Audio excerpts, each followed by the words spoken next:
Hello students, welcome to our class. So today we are going to start a new chapter, that is chapter number 3, atoms and molecules of chemistry in class 9th. Okay, so हम इस chapter में discuss करने वाले हैं atoms और molecules के बारे में. काफ़ी इंपॉर्टेंट चैप्टर है एग्जाम के पॉइंट ऑफ व्यू से भी, प्लस जो आपके कंपटीशन के एग्जाम है जैसे कि एनटीएससी वगैरह के जो एग्जाम्स होते हैं उनमें भी काफ़ी ज़्यादा इस चैप्टर से पूछा जाता है. सो बेसिकली जैसा कि चैप्टर का नाम है that is atoms and molecules. So आपने काफ़ी टाइम ऐसा हुआ होगा कि आपने एटम्स के बारे में सुना होगा कि एटम्स क्या होते हैं, एंड मॉलिक्यूल्स भी सम टाइम आपने मॉलिक्यूल्स टर्म के बारे में भी सुना होगा.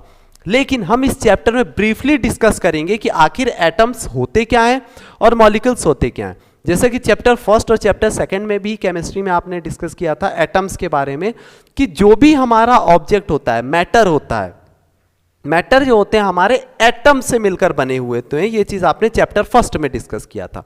बट इस एटम्स के बारे में हम जाने कि एटम किससे मिलकर बना हुआ है. ऑब्जेक्ट्स तो हमने समझ लिया, मैटर हमने समझ लिया कि मैटर जितने भी वो एटम से मिलकर बने, बट क्या एटम भी किसी चीज से मिलकर बना हुआ है, उन सब चीजों के बारे में हम इस चैप्टर में डिस्कस करेंगे. देन कौन कौन से ऐसे ग्रेट साइंटिस्ट थे हमारे जिन्होंने इनके बारे में हमें बताया है और हम वो चीजों को आज डिस्कस कर रहे हैं और काफी डिटेल में समझ पाते हैं. अदरवाइज एटम जो था प्रीवियस टाइम, यदि एंशिएंट टाइम की बात करें तो एटम्स के बारे में हमें कुछ भी पता नहीं था.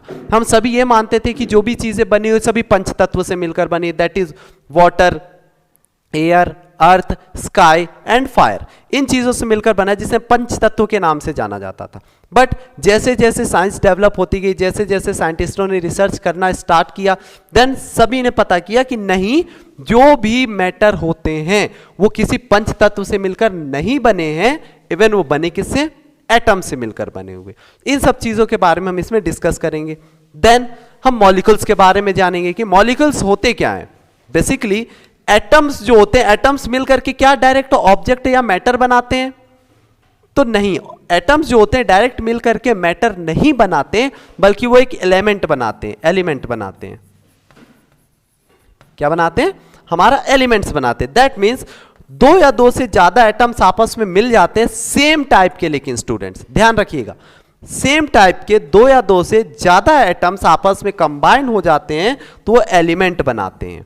देन एलिमेंट्स जो होते हैं, ये दो या दो से ज्यादा एलिमेंट आपस में मिल जाएंगे तो मॉलिक्यूल्स फॉर्म करेंगे. लेकिन मॉलिक्यूल्स भी कब हम उसको बोलेंगे? जब दो या दो से ज्यादा एलिमेंट होंगे लेकिन सेम एलिमेंट होंगे. दैट मीन्स दो या दो से ज्यादा सेम टाइप के एलिमेंट्स को हम मिला करके उनका कॉम्बिनेशन देखते हैं तो मॉलिक्यूल्स फॉर्म होता है. जैसे यदि मैं बात करूं ऑक्सीजन की, ऑक्सीजन के साथ ही रिएक्ट करूंगा तो ये क्या बनेगा मेरा?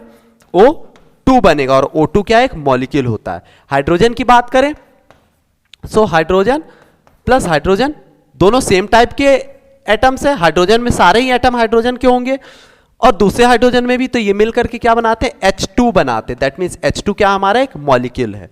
सो मॉलिक्यूल्स बनते हैं कब? जब दो या दो से ज्यादा सेम टाइप के एलिमेंट्स मिलकर बनेंगे. ऐसे ही और भी चीजें हम डिस्कस करेंगे. देन मॉलिक्यूल से क्या बनते हैं? कंपाउंड्स के बारे में आपने डिस्कस किया होगा, that is matter pure around us, जो चैप्टर है आपका सेकंड नंबर, उस सेकंड चैप्टर में आपने बहुत चीजें डिस्कस की होंगी, दैट इज कंपाउंड्स के बारे में. सो कंपाउंड्स भी कैसे फॉर्म होते हैं उन चीजों के बारे में भी हम यहाँ डिस्कस करेंगे. देन मैंने यहां पर आपको O2 लिख दिया नॉर्मली. अब ये O2 मैंने लिखा क्यों, कैसे लिखा, इन चीजों के बारे में भी हम यहां डिस्कस करेंगे इस चैप्टर में कि किस तरीके से ये बनता है, इनके मास क्या होंगे, उन सभी चीजों को हम डिस्कस करेंगे. देन इंट्रोडक्शन की बात करते हैं कि हम जो इस चैप्टर में डिस्कस करने वाले हैं, दैट इज सबसे पहला टॉपिक जो हमारा होने वाला है that is atom and molecules. So हम एटम्स और मॉलिक्यूल्स के बारे में डिस्कस करेंगे कि एटम की खोज कैसे हुई, कौन से साइंटिस्ट थे जिन्होंने खोज किया. देन मॉलिक्यूल्स कैसे बनते हैं, मॉलिक्यूल्स बनाने के पीछे का टर्म क्या है, क्या क्या चीजें कंडीशन होनी चाहिए कि मॉलिक्यूल्स बनेंगे, वो चीजों को हम डिस्कस करेंगे. देन जब मॉलिक्यूल फॉर्म हो रहा है तो मॉलिक्यूल फॉर्म होने के पीछे भी कुछ ना कुछ लॉजिक होगा. अब इस लॉजिक को जो डिफाइंड करेगा that is law of chemical combination और कंपोजिशन.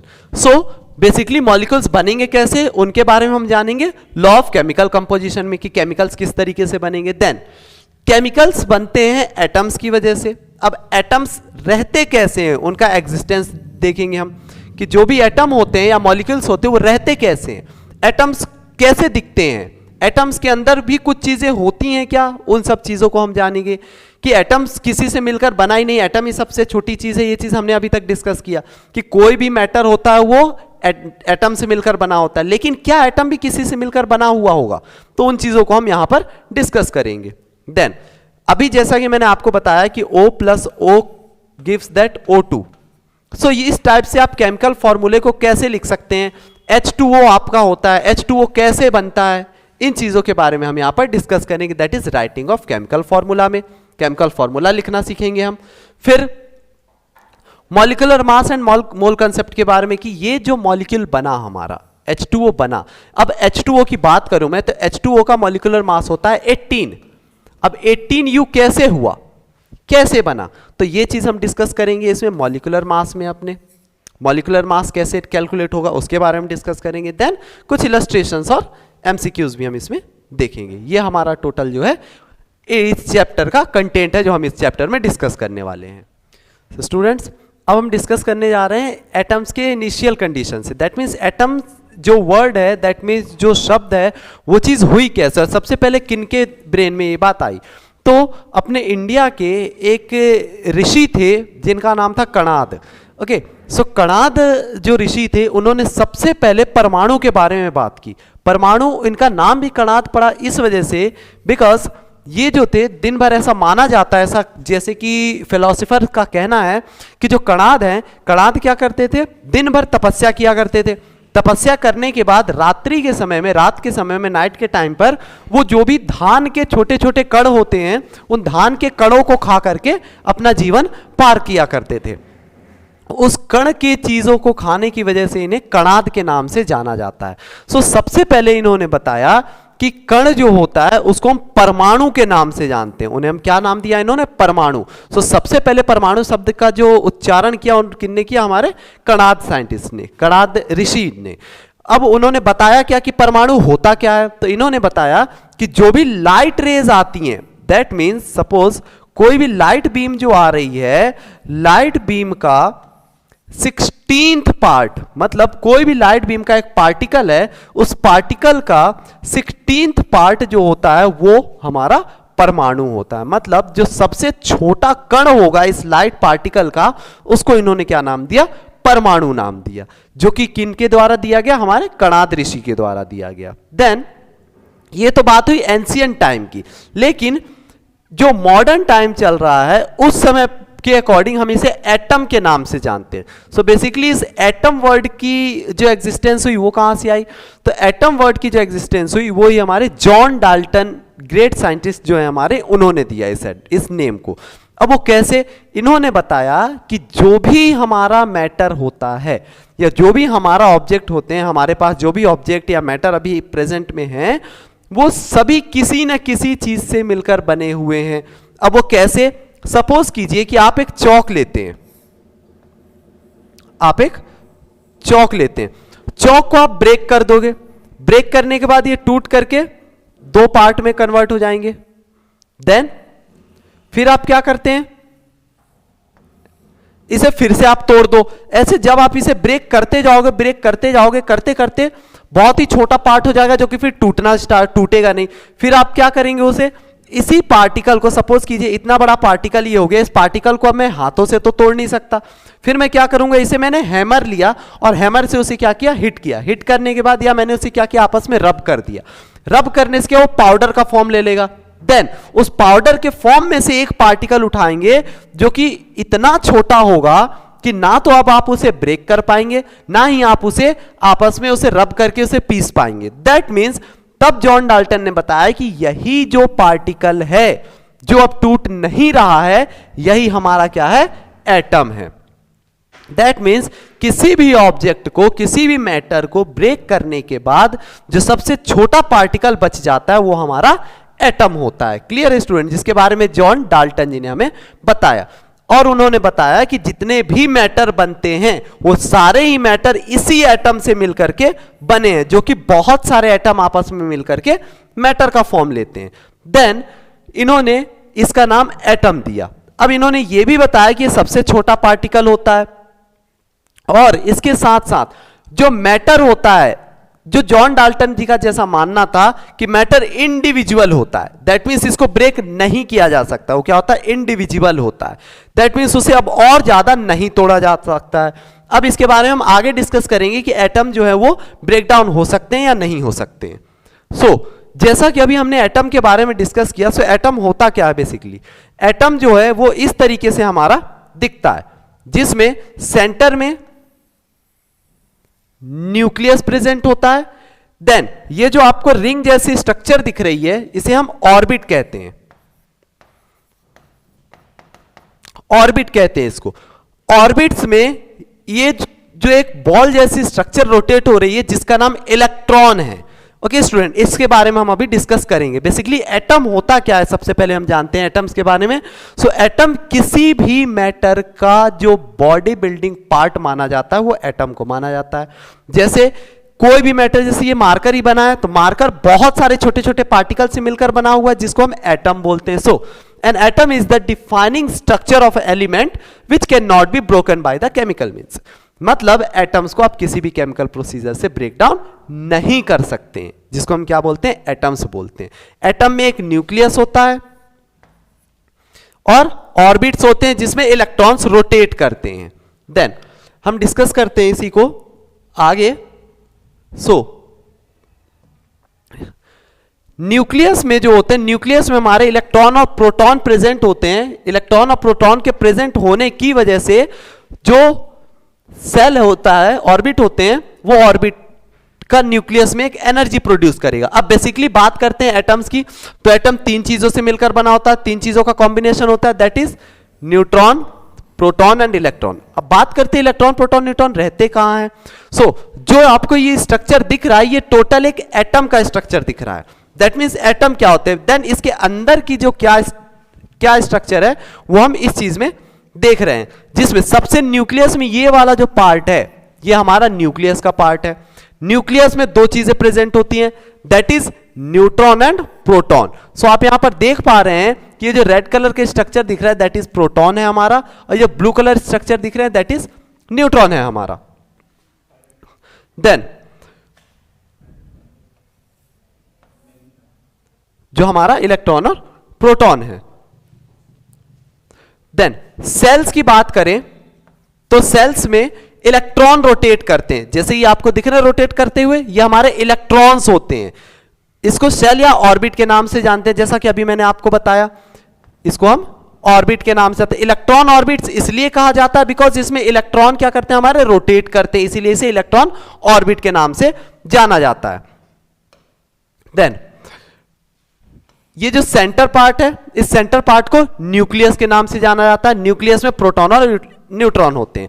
अब ध्यान दीजिएगा, इलेक्ट्रॉन जो होता है, इलेक्ट्रॉन नेगेटिवली चार्ज पार्टिकल होता है, दैट मीन्स इलेक्ट्रॉन का चार्ज पार्टिकल कैसा होगा, नेगेटिव होगा।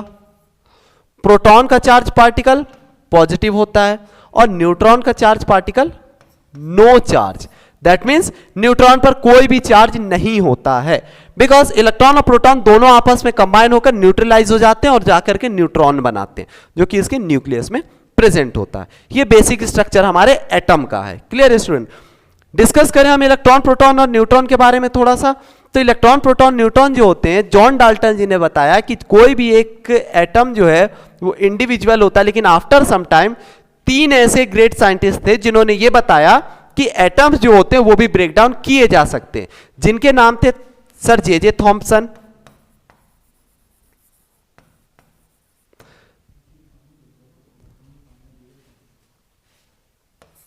इलेक्ट्रॉन के बारे में जिन्होंने बताया सर जे थॉम्पसन ने बताया, सर जे थॉम्पसन ने बताया हमें।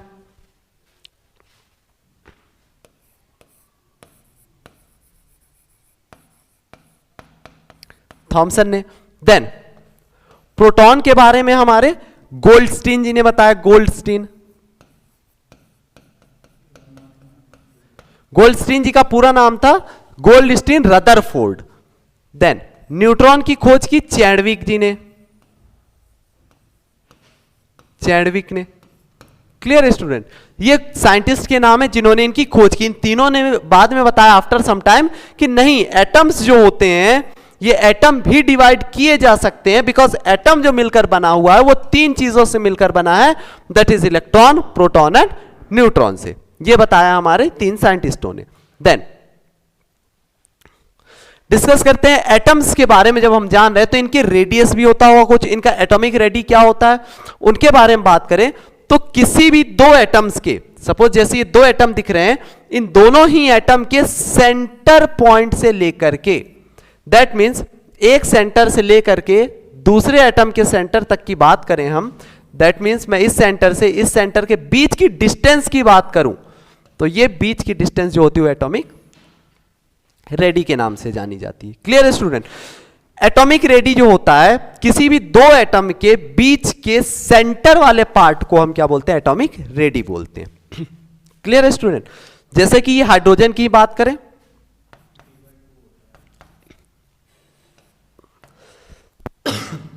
ये हाइड्रोजन है, जैसे हाइड्रोजन के दोनों ही मॉलिक्यूल के सेंटर के, दोनों ही एटम्स के सेंटर से जो डिस्टेंस है वो हमारा एटॉमिक रेडी होगा, और रेडियस क्या होता है हमारा? d/2, बिकॉज टोटल डिस्टेंस का आधा ही तो रेडियस होगा, यहां से यहां तक रेडियस इस एटम का और यहां से यहां तक इस रेडियस का, सो ये क्या होगा? इनका r होगा।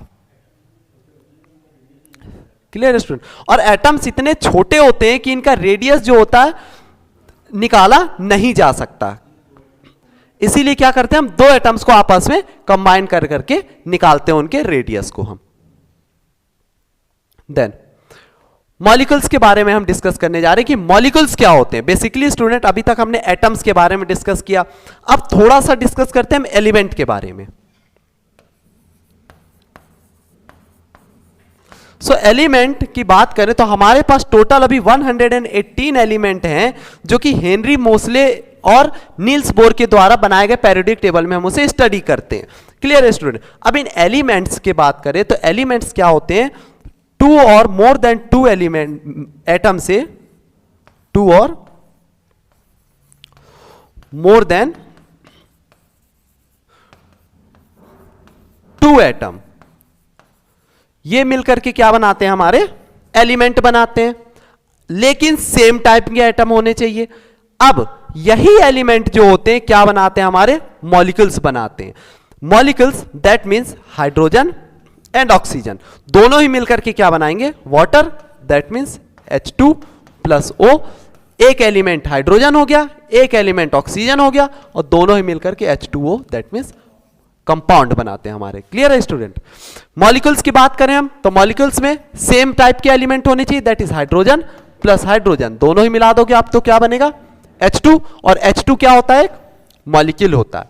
नाइट्रोजन की बात करते हैं हम यदि तो N प्लस N दोनों ही मिल जाएंगे तो क्या बनाएंगे? N2, और N2 क्या होगा? हमारा एक मॉलिक्यूल होगा।